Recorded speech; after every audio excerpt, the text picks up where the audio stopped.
Ces photos amateurs ont été prises hier vers 17 h à Guéret, devant la permanence du député LREM de la Creuse. Cette action a fortement agacé l'élu qui porte plainte et s'est fendu illico d'un communiqué contre ce qu'il appelle un syndicalisme bloqué dans des pratiques d'arrière-garde. J'en veux à cette expression du syndicalisme agricole, c'est-à-dire qui se manifeste par des murages de permanence et des bennes de fumier. Entre le député agriculteur et les syndicats majoritaires, le torchon brûle. Mais jeunes agriculteurs et FDSEA estiment qu'ils n'ont pas été virulents, du moins cette fois. Nous n'avons commis aucune dégradation. Il n'y a pas eu de tag sur les murs. Il y a des parpaings qui ont été montés dans des bonnes conditions. La démarche était de bien lui faire comprendre que c'était une erreur de rentrer dans cette démarche d'accord de ces produits du CETA. Aujourd'hui, il n'a pas compris. Je pense que c'est un début.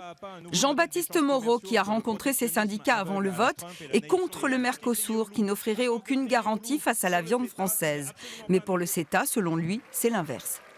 Dans ces accords du CETA, on met des normes supplémentaires par rapport aux règles de l'Organisation mondiale du commerce. Parce que là aussi, les responsables syndicaux mentent. La viande du Canada et d'Amérique du Sud, elle arrive déjà. Sauf qu'elle arrive avec la seule règle de l'Organisation mondiale du commerce, qui est en fait une absence de règles. C'est-à-dire qu'on ne contrôle pas grand-chose.